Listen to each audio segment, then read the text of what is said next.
بسم اللہ الرحمن الرحیم۔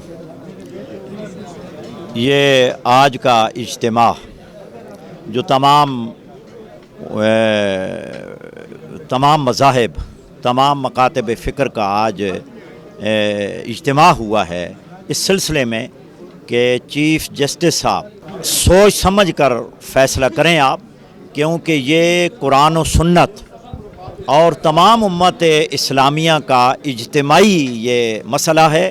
اور ضروریات دین میں سے ایک ضروری جز ہے، لازم جز ہے تحفظ ختم رسول، یعنی مسئلہ ختم نبوت پر۔ تو یہ جب بھی آپ فیصلہ کریں سوچ سمجھ کے کریں، اور ہمیں یقین ہے کہ آپ تمام امت اسلامیہ کو مد نظر رکھتے ہوئے، امت اسلامیہ کو پیش نظر رکھتے ہوئے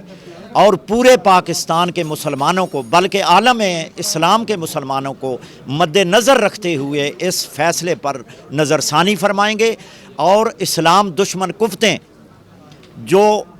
اسلام کو نیست و نابود کرنے پہ کے درپے ہیں اور مسلمانوں کو آپس میں لڑا رہے ہیں، آج ہم تمام مسلمان یکجان ہیں، ایک پلیٹ فارم پہ ہیں، اور خدا را تحفظ ختم نبوت، عقیدہ ختم نبوت پر ہم آنچ نہیں آنے دیں گے۔ اور یہ جو فیصلہ ہے، اگر یہ فیصلہ غلط ہوا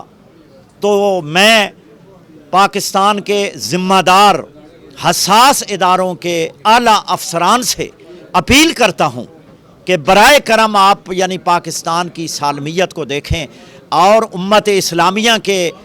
ایک ضروری عقیدے کو مد نظر رکھیں، لہٰذا اس فیصلے کو احتیاط سے کیا جائے، اور جو تمام امت اسلامیہ کا اجتماع ہے، جن کے مرتد ہونے پر، جن کے دائرہ اسلام سے خارج ہونے پر تمام کا اتفاق ہے، لہٰذا اگر ان کے حق میں ذرا برابر بھی فیصلہ ہوا تو یہ سب ذمہ داری آپ پر ہوگی۔